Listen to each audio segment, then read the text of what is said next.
this year in 2023, back in August, there was a big celebration right here at the church. There were lots of people who came, and people were outside. It was kind of hot, but it was outside, and here's what was going on. Sammy and Jen were having their gender reveal party. So Jen had a baby in her belly. They didn't know if it was going to be a boy or a girl, and so they invited all of their friends. And everybody came around. It was a great celebration, and it was just to find out what's the gender. Is it going to be a boy? Is it going to be a girl? And leading up to that moment, when we came in, they had games about, is it a boy? Is it a girl? People were guessing. There was all kinds of excitement that was taking place. And so I want to show you this video of capturing that moment. But here's what I want you to notice. Pay attention to just 3 things specifically. Number 1, pay attention to the excitement that's in the air. Okay? In fact, there's one moment when you're going to hear Jen say, "I'm so nervous." Right? It's fabulous, and there's just such excitement. And then pay attention to the second thing. You are going to see a message in the sky. There's a message in the sky. Now, when you see it, you'll know what I'm talking about. So there's great excitement. There's a message in the sky. And then the third thing I want you to notice is once it all happens, the response of everyone. How joy-filled everyone is. Are you ready to watch it? Are we good on audio?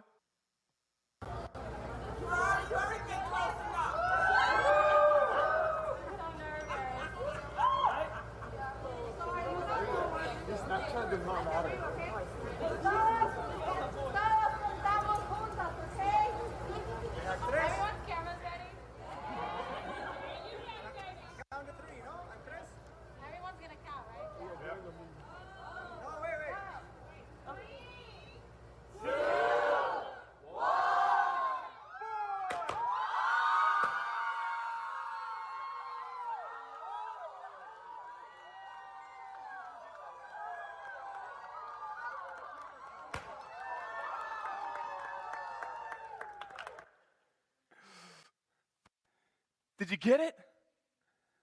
It was a girl. And there's Jen with joy in the back. What a joy. So, here's what happened. Everybody paying attention here. This is big stuff. Okay? There was great celebration. There's an excitement, an anticipation. It was mixed with fear. Jen said, I'm nervous.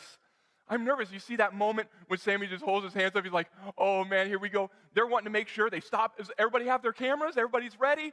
Sammy's like, are we going to do this in Spanish or in English? They wanted everything to be great because there was excitement and just the moment of anticipation. And then finally, boom, there's a sign in the sky. The sign is, it's a girl. It's a girl. And it was clear. Nobody was confused after that moment. Now, were all things explained? What's this girl going to be like? When is she going to be born? What hospital is it? Was all of that detailed? No. It was just, it's a girl. And what was the crowd's response? Hopefully better than that. Oh, man. What was the crowd's response? Oh, it was a celebration. Immediately, there was this, woo, this is great excitement. Joy in the beginning, an anticipation of the glory of the moment, a sign that is clear in the sky, a message that was undeniably clear, and then a celebration that followed. Now you might be wondering, John, what does this have to do with Christmas? Well, a lot more than what you may think. You see, in that moment, on that night, when Jesus was born, there were shepherds in the field nearby. Let me just read this for you. I included the Spanish translation underneath as well. And in the same region, there were shepherds out in the field keeping watch over their flock by night. And an angel of the Lord appeared to them, and the glory of the Lord shone around them. Wow. And they were filled with great fear. And the angel of the Lord said to them, "Fear not, for behold, I bring you good news of great joy that will be for all the people. For unto you is born this day in the city of David a Savior, who is Christ the Lord. And this will be a sign for you. You will find a baby wrapped in swaddling clothes and lying in a manger." And suddenly there was with the angel, a multitude of the heavenly host praising God and saying, "Glory to God in the highest, and on earth peace among those with whom he is pleased." When the angels went away from them into heaven, the shepherds said to one another, let us go over to Bethlehem and see this thing that has happened, which the Lord has made known to us. And they went with haste and found Mary and Joseph and the baby lying in a manger. And when they saw it, they made known the saying that had been told them concerning this child. And all who heard it wondered at what the shepherds told them. But Mary treasured up all these things, pondering them in her heart. And the shepherds returned, glorifying and praising God for all they had heard and seen as it had been told them. The shepherds receive this message. 3 things that happen. And here's the question, kind of that terrible, horrible, no good, very bad moment is this. Why would shepherds ever leave their sheep? You see, shepherds never leave their sheep. In fact, that's why they are called shepherds. Their very name is taken off of what they do. You see, the sheep are kind of part of their identity. The sheep are their livelihood. It's their work. It's their understanding of this is what life is about. To step away from that, listen, in the middle of the night, because the nighttime is when the scariest things happen to sheep. Shepherds never leave their sheep, and especially at night. What would cause shepherds to leave their sheep? And let me just ask us this morning, because this is kind of where we're heading. What would cause us to leave the things that we so deeply, deeply love? Those things that we find our identity in. Those things that maybe we say, this gives me purpose. What would cause us to step away from that? Well, for the shepherds, it was the same thing that we just saw in the story of Sammy and Jen. A glory that surrounded them, a message that was undeniably clear, and a celebration that confirmed it. 3 things that would cause shepherds to leave their sheep. And I might say that to us this morning, 3 things that should cause us to separate from the things in life that we find our greatest purpose and identity in, to move toward Jesus. 3 things. A glory that surrounds us, a message that's undeniably clear, and then a celebration by others that confirms it. Let's take a look at each one of these very quickly and individually. A glory that surrounds. You know, sometimes when I think of the story with the shepherds, the thing I think is that moment when all of the angels appear and it's like, whoa, they're just overwhelmed by this whole host of angels. And that's not how it goes. What's the first thing that happens to the angels? Or that happens to the shepherds? An angel of the Lord appears. One angel of the Lord appears. And what happens around them? What surrounds them? It's the glory of the Lord. The glory of the Lord surrounds the shepherds, and the angel of the Lord is there. And it says the shepherds were afraid. There was this glory mixed with fear. This glorious moment, oh my, what on earth is taking place right now? And at the same time going, I don't know what this is going to mean. Kind of like Jen. In that moment, I'm nervous. Well, you're just finding out the gender of the child.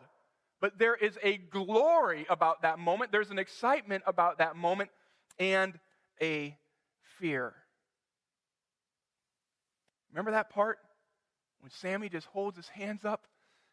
This hasn't even been known yet. There's just glory in that moment. I wonder how much more for the shepherds, just absolute glory, where they're like, what is taking place? I can't hardly stand it. I can't hardly wait. But yet I'm so nervous. I'm so full of fear of what this will mean. Is it going to be a boy? Is it going to be a girl? Sammy and Jen were wondering. Are there twins? I mean, they knew that by that point. But if you didn't, could you imagine if there were like 3, like boom, boom, boom, like, oh, we're having triplets, right? That's when fear really sets in. No, but it's this glory that takes place. And it surrounds them. Don't miss that, friends, because if we don't have that surrounding glory of God, that moment where you're like, God, you're here. And it actually causes me to tremble a little bit. If we don't have that, then nothing is going to draw us away from the other things in life that we find our greatest purpose in. This is what I'm all about. Second is a message that's clear. It's a message that's clear. The angel of the Lord said this, in the city of David, a child is born, Messiah. And where is he at? You will find him laying in a manger, wrapped in swaddling clothes. Now, is that clear? Yeah, that's pretty clear. And I think, and I do wonder, if maybe that might be part of the reason why God had baby Jesus, his son, born in a manger. Because here's the truth, my friends. That separated Jesus from all other babies in Bethlehem. If they just said, hey, the Messiah has been born, go find him, they would have to go from house to house. Like every baby kind of looks the same. I don't know if you know this, but when babies are born, almost every newborn baby, you're like, yep, looks like a newborn baby. Right? They all kind of look the same. But this one was separate than anyone else. They didn't have to go looking from house to house. They needed to go looking from barn to barn. They're looking for a baby lying in a manger, wrapped in swaddling clothes, and it is my guess that there is probably only one of them in Bethlehem. And so when they found that child, they knew. The message was clear. Now, let me explain this. Clarity is not certainty. To have clarity about something is different than to have certainty about something. Right? The shepherds had a clear direction, but they weren't certain which barn, which manger, which child, what part of Bethlehem. The details were left out, but the message was clear. I remember Pastor Timothy Keller. Tim Keller was just a great Christian author, pastor, just a great thinker. He was incredibly smart. But I remember one time he was doing an interview and he said this, when people are like, well, how can you know for certain that Jesus is true and that Christianity is real? And his answer really shocked me at first. And he said, I'm not completely certain, but there is enough clarity to make a good, wise choice. And he said, people want to know from me all the time, well, what happens when you die? And why does this happen? And why does that happen? He said, honestly, you can't be certain on every single thing, but you can be clear enough to make a choice. One guy I was reading that writes on leadership said, too many of us are not making decisions because we feel that we're not certain enough of the answer. We're waiting for certainty, which means you know the end result before you start. And he said, you can't make decisions based off of certainty, but you make decisions based off of clarity. Clarity opens up the door for the next step to be taken. Listen, when the angel gave the shepherds their message, not everything was detailed. And there was not real certainty. In fact, you can hear in their response, let's go over to Bethlehem and see this thing that has happened, which the Lord has made known to us. That's not certainty. That's just clarity. Let's go to Bethlehem and see this thing. What exactly is taking place, I don't know. And can I say right now, friends, this Christmas, you may be facing some things that you don't have certainty about.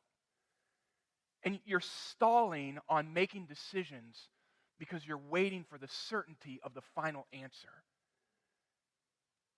And that's not always walking by faith.